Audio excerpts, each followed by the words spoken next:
Bonjour Bonjour, nous sommes Angelina et Paul. Bienvenue dans notre podcast Viens et suis-moi. On suit l'étude des Écritures hebdomadaires de l'Église de Jésus-Christ des Saints des derniers jours. Et nous ne sommes pas des porte-parole officiels de l'Église, qu'on dit ne reflète que nos propres pensées.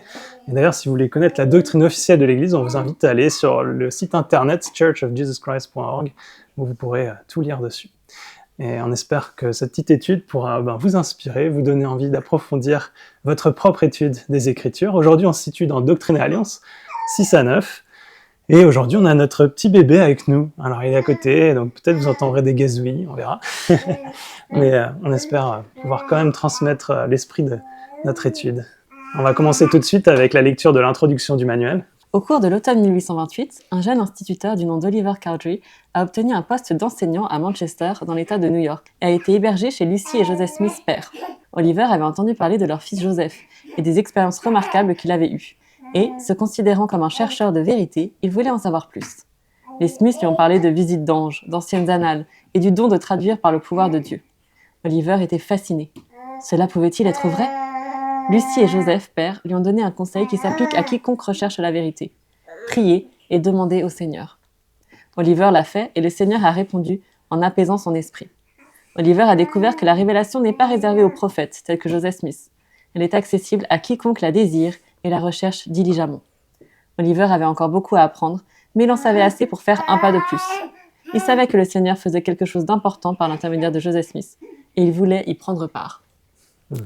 Encore une introduction très forte avec ce nouveau personnage, Oliver Cowdery.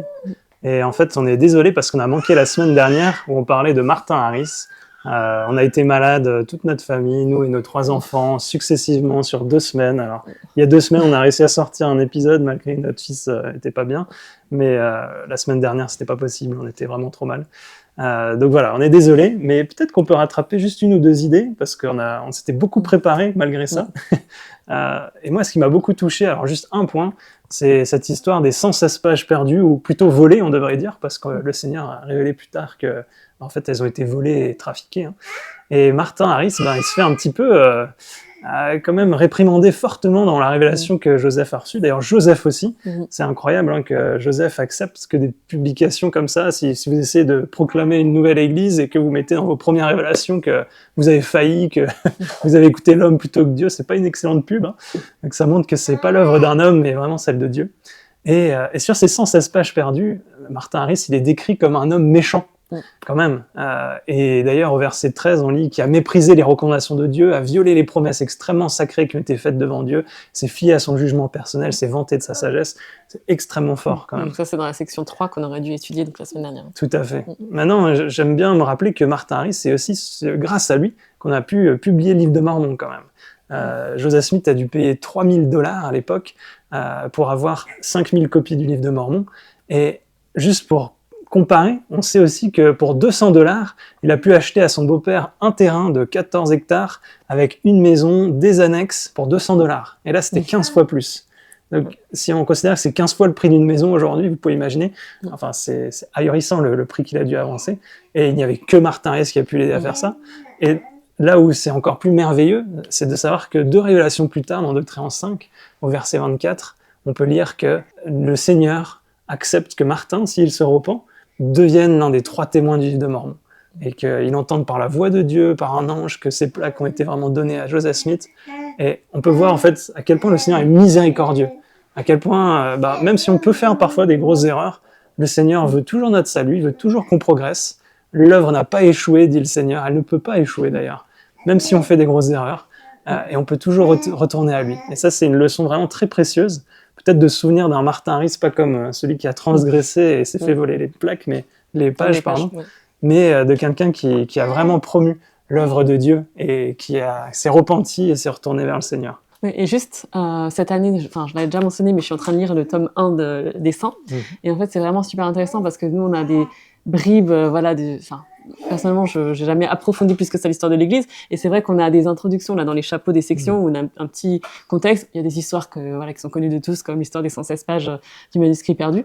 Mais en fait, lorsqu'on lit les Saints, il y a tellement plus de contexte et c'est raconté d'une manière où vraiment on s'attache entre guillemets aux personnages, et qui sont des vraies personnes. Et on voit un peu complexité de l'histoire, que c'est pas aussi simple que ce qu'on a en tête. Martin a voulu montrer les pages pour prouver qu'il avait raison, et du coup, et après il les a perdus parce qu'il a pas respecté sa promesse. Bon, on a un petit peu plus de La dimension humaine, quoi. Voilà, il y a des informations supplémentaires qui font qu'on a un peu plus de compassion aussi pour lui, on comprend un petit peu mieux l'histoire, et ça remet en perspective vraiment les versets qu'on peut lire là dans ces sections, notamment, de toute façon, rien ne pourra faire échouer l'œuvre de Dieu, quelles que soient toutes les choses qui peuvent se déchaîner. On apprend aussi un peu mieux que, ce sont des hommes qui étaient imparfaits, mais qui ont appris grâce à ces expériences, grâce à leurs erreurs, qui les ont préparés à ce qu'ils ont accompli plus tard pour l'établissement de l'Église.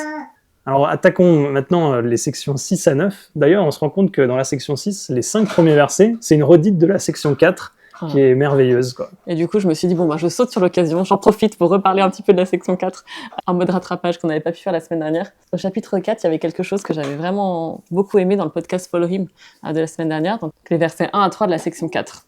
Voici une œuvre merveilleuse et sur le point de se produire parmi les enfants des hommes. C'est pourquoi, ô vous qui vous embarquez dans le service de Dieu, veillez à le servir de tout votre cœur, de tout votre pouvoir, de tout votre esprit et de toutes vos forces, afin d'être innocents devant Dieu au dernier jour. C'est pourquoi, si vous éprouvez le désir de servir Dieu, vous êtes appelés à l'œuvre. Et quelque chose que j'avais beaucoup aimé la semaine dernière que John avait mentionné, c'est qu'en fait, il avait fait un jour une recherche lorsque ce verset était le thème des jeunes, et il s'est rendu compte que le mot « embarquer » n'apparaît qu'une seule fois dans toutes les Écritures, donc dans Ancien Testament, Nouveau Testament, Doctrine et Livre de Mormon, il apparaît qu'une seule fois, c'est dans ce verset-là. Et il a cherché un peu la définition du mot embarquer, et on se rend compte que ce mot, il est utilisé notamment pour embarquer sur un bateau ou embarquer dans un avion. Et en fait, embarquer sur un bateau ou un avion, c'est quelque chose qu'on peut pas faire à moitié. On peut pas laisser un pied sur le quai et mettre un autre pied dans l'avion, ce n'est pas possible. Et à quel point ce mot était bien choisi pour décrire ce qui est décrit dans ces deux versets, et le fait qu'on doit se servir de tout notre pouvoir, de tout notre cœur, de tout notre esprit, va très bien avec ce mot de embarquer. Et il disait peut-être que des fois ça nous paraît un peu fort de dire de tout votre esprit, de toutes vos forces, mais imaginez, redites-vous ce verset en disant veillez à le servir avec la moitié de votre cœur, la moitié de votre pouvoir, la moitié de votre esprit et la moitié de vos forces, afin d'être innocent devant Dieu au dernier jour. Dit comme ça paraît un peu bizarre. Ouais. Donc on comprend un petit peu mieux pourquoi là on a ce mot tout, et à quel point l'engagement vers le Seigneur doit être entier et complet pour pouvoir nous bénir. D'ailleurs, il dit, il change aussi la fin du verset, il dit afin d'être à moitié innocent devant Dieu. Et il dit en fait c'est pas possible, quoi. Ça nous servirait à quoi de nous engager à moitié pour être à moitié innocent? Ça marche pas en fait. Donc l'un est lié à l'autre, tout à fait. Et je trouve ça remarquable, justement, ça m'a fait penser à une écriture de cette semaine. Au chapitre 6, verset 36, on a cette maîtrise de la doctrine. À notre époque, on appelait ça des maîtrises des Écritures, mais c'était le point que je voulais faire cette semaine. Il nous dit « Tournez-vous vers moi, le Christ, dans chacune de vos pensées. Ne doutez pas, ne craignez pas. » Et en fait, c'est assez fort comme expression, se tourner vers lui dans chacune de nos pensées. Et pour moi, ça revient à ce qu'on vient d'expliquer, en fait. Que si on se tourne que à moitié dans nos pensées, on aura peut-être une moitié de foi. Que vraiment, les deux sont liés, en fait. J'ai beaucoup médité cette écriture, en fait, parce que le manuel nous incite aussi à se dire que signifie pour vous se tourner vers le Christ dans chacune de vos pensées. Et voici un peu mes réflexions. Je me suis dit déjà que se tourner vers le Christ, c'est un message d'espoir en soi. Parce que ça veut dire qu'il sait très bien que notre pensée de base, initiale, ne sera pas tournée vers lui. Il nous dit, vous avez cette pensée, mais tournez-vous vers le Christ. Donc déjà, c'est un message d'espoir, de miséricorde, où il nous invite à changer de pensée pour nous tourner vers lui. Et cette partie qui est la plus difficile de chacune dans nos pensées, en fait, je pense que on n'aura pas toutes nos pensées centrées sur le Christ en permanence, parce qu'on n'est pas conscient de toutes nos pensées. Par contre, c'est ce que je comprends du coup, c'est que c'est aussi une invitation, dès qu'on le peut, dès qu'on est conscient de nos pensées, à les rediriger vers lui. C'est une invitation à prendre finalement davantage le contrôle de notre esprit. Et pourquoi ? Pourquoi il nous demande cela ? Alors, je l'ai expliqué un tout petit peu, c'est pour développer cette foi. Il y a un profond lien entre l'exercice de notre pensée et l'exercice de notre foi. Et on n'a pas le temps de le redire ici, mais j'avais fait dans l'épisode 16 de l'année dernière, sur Mosia, 4 à 6, vous pouvez les regarder, à partir de la minute 35 environ, elle fait toute une explication sur comment notre foi s'exerce à travers nos pensées. Et la suite du verset, ne doutez pas, ne craignez pas, je me suis rendu compte que c'est à la fois ce qui nous aidera à nous tourner vers lui dans chacune de nos pensées, mais c'est aussi ce qui arrivera si on le fait. C'est le résultat. En fait, c'est en maîtrisant nos doutes et nos peurs que nous pourrons mieux nous tourner vers le Christ dans chacune de nos pensées, mais le fait de se tourner vers lui dans chacune de nos pensées bannira le doute et la crainte dans notre vie. Alors, je sais pas si tu allais en parler, mais en fait, cette écriture, c'est l'écriture qu'on a demandé à notre fils d'apprendre pour la primaire. Ouais. Et donc, on l'a lu et je leur ai lu le verset suivant. J'allais le dire aussi, c'est parfait, vas-y, lis le verset suivant. Donc, au verset suivant, il nous dit « Voyez les plaies qui ont percé mon côté et aussi les marques des clous dans mes mains et mes pieds. Soyez fidèles, gardez mes commandements et vous hériterez le royaume des cieux. Et en fait, finalement, il nous dit « Tournez-vous vers moi dans chacune de vos pensées, ne doutez pas, ne craignez pas. » Et pourquoi je peux vous dire ça? C'est parce que, à cause de ce que j'ai fait, à cause du pouvoir qui m'a été accordé, à cause de mon expiation et du pouvoir que je peux vous donner en retour. Et que finalement, ces deux versets, ils sont pas à côté par hasard. Et pourquoi est-ce qu'il nous dit ça juste après? C'est vraiment, je pense, un peu comme pour nous rassurer, pour nous rappeler pourquoi il est en mesure de nous dire ça. Ah, c'est intéressant. Moi, j'avais lu la suite du verset aussi, enfin le verset suivant, et je me suis dit, j'avais pas pensé que c'était la raison, hein, mais j'avais pensé que c'était comment aussi se tourner vers ses pensées. Il nous dit, voyez les plaies qui ont percé mon côté et les marques des clous dans mes mains et dans mes pieds. Et en fait, ça m'a fait penser au sous-vêtement de la prêtrise, au sous-vêtement du temple, qui nous rappelle le voile du temple, qui est un symbole sacré de Jésus-Christ et de ses meurtrissures.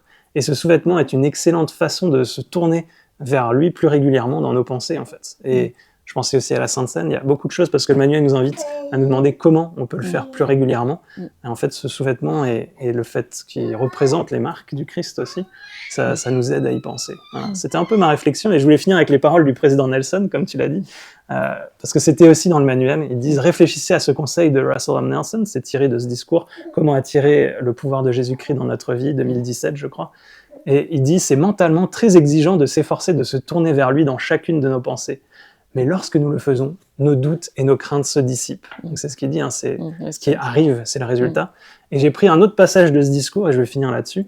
Il dit « Lorsque vous tendrez la main pour bénéficier du pouvoir du Sauveur dans votre vie, avec la même intensité qu'une personne en train de se noyer cherche à reprendre son souffle, le pouvoir de Jésus-Christ sera vôtre.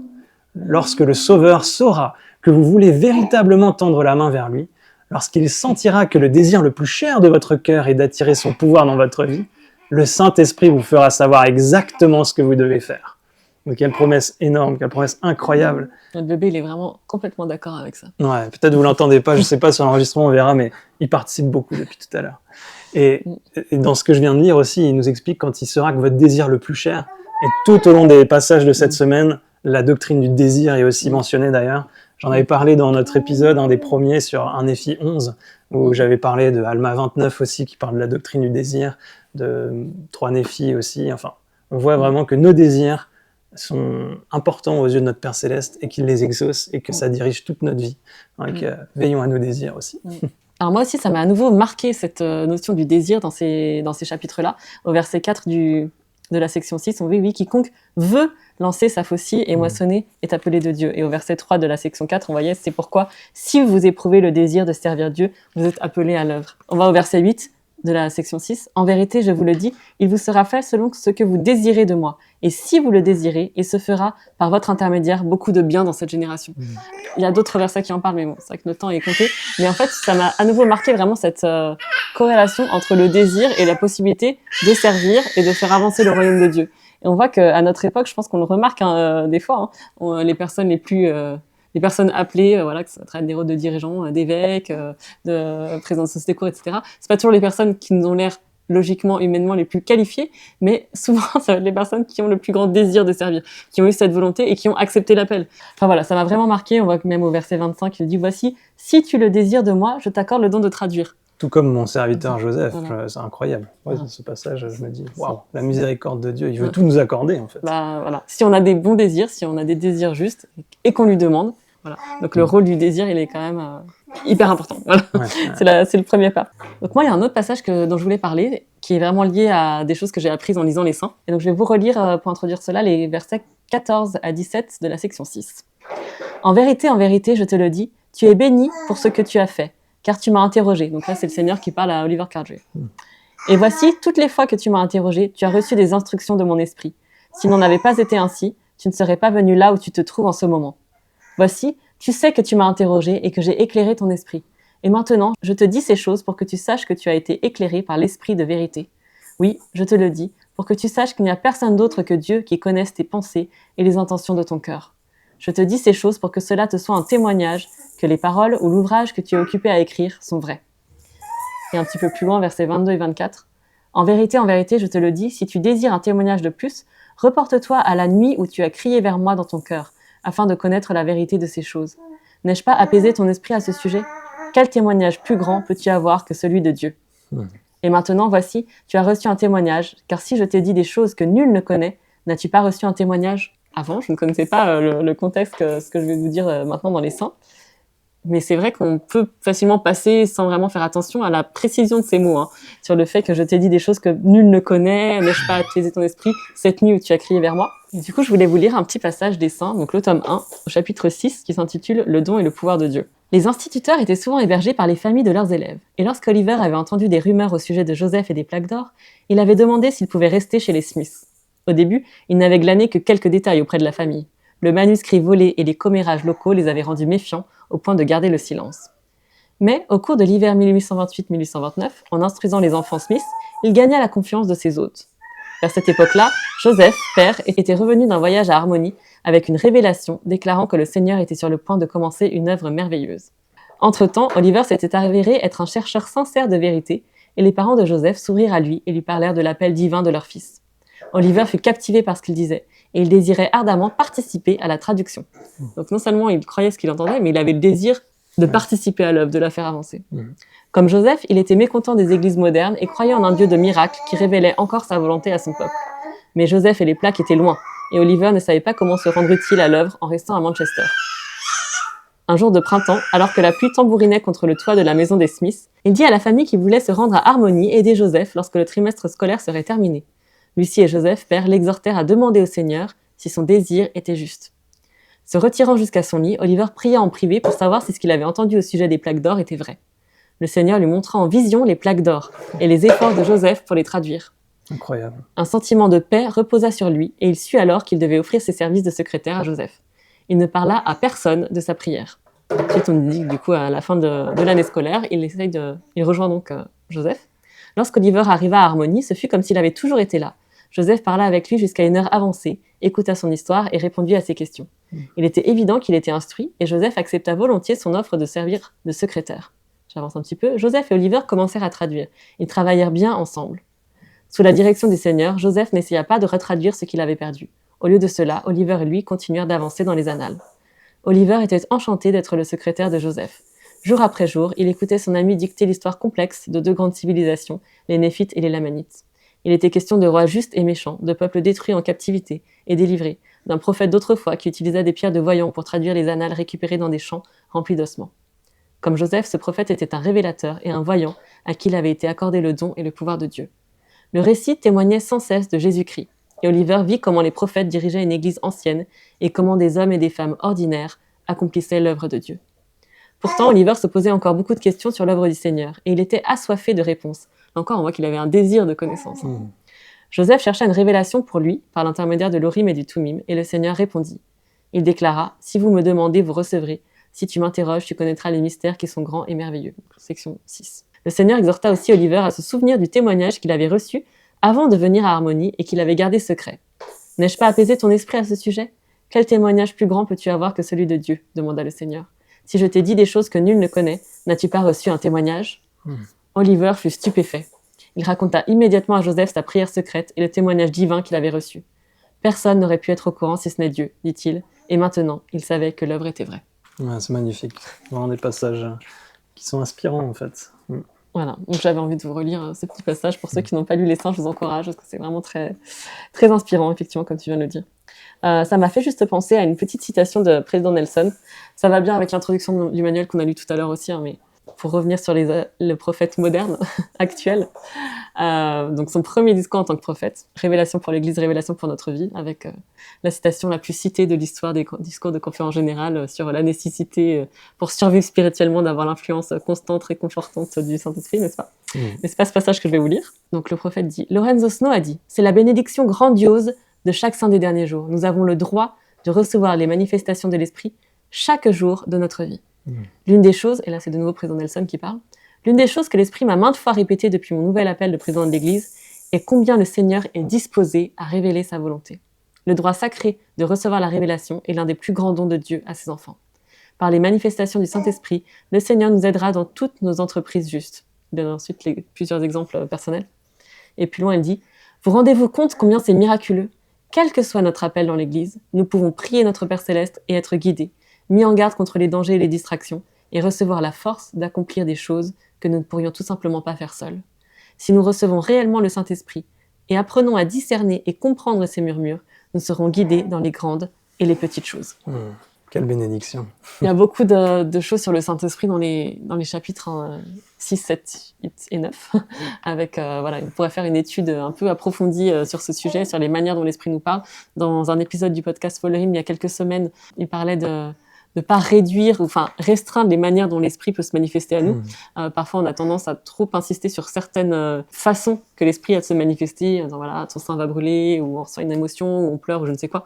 Alors qu'il y a beaucoup de manières différentes dont le Saint-Esprit peut nous parler. Il parle de manière différente à chacun, et il peut nous parler de manière différente selon la question et selon l'époque de notre vie aussi. Et on va apprendre à discerner d'autres manières dont l'Esprit peut nous parler. Et tu as cité le président Nelson, moi il y a tellement d'autres passages qui auraient pu... Le verset 9 par exemple, ne parlait que de repentir à cette génération. C'est comme ça qu'il a commencé son discours, nous pouvons faire mieux, être meilleurs, d'avril 2019, et on aurait pu faire tout un exposé sur le repentir aussi. J'aime aussi le verset 19 où il dit réprime-le, donc à Oliver, il dit réprime Joseph pour ses fautes et accepte aussi les réprimandes de sa part. Sois patient, sois miséricordieux, sois modéré, et de la patience, la foi, l'espérance et la charité. Il dit 2 fois patience. J'ai trouvé ça amusant parce que je me suis rappelé, et il le dit souvent dans le podcast Follow Him, mais que c'est une église qui était rétablie finalement par des jeunes adultes, quoi. Ils avaient 25 ans. Et donc j'imagine qu'il fallait être patient avec un jeune prophète, avec peu d'éducation aussi. Soyons patients pour comprendre et accepter leurs paroles. Et puis ce qui m'a le plus touché, c'était ce passage que tu as lu. Reporte-toi à la nuit où tu as crié vers moi dans ton cœur afin de connaître la vérité de ces choses. Moi, j'ai eu la même expérience où j'ai crié en mon cœur, je me sentais vraiment mal et j'ai ressenti la paix de notre Seigneur Jésus-Christ, une paix envahissante après un moment de trouble intense. Et j'ai su qu'il est le prince de la paix. C'est un moment inoubliable et on peut se reporter à ce genre d'expérience. Si on veut des témoignages supplémentaires, il dit « Je sais que le Seigneur est bon qui nous guide ». On espère que vous avez pu ressentir l'Esprit aujourd'hui avec nous. On vous invite à approfondir, on a à peine... effleuré. Voilà. C'est clair, il y a tellement de plus de choses. Voilà, il y a tellement d'autres choses. On n'a pas du tout parlé aussi de cette autre maîtrise de la doctrine qu'il nous dira dans le cœur et dans l'esprit. Enfin, tu l'as mentionné un tout petit peu. Il ne faut pas restreindre à l'esprit, comme tu l'as dit. Mais en tout cas, on aime notre Sauveur Jésus-Christ et on vous invite à vous tourner vers lui parce qu'il est notre force, il est notre joie et il nous aidera à surmonter toute chose si on le fait. Et on en témoigne. On vous dit à la semaine prochaine. À la semaine prochaine. Au revoir.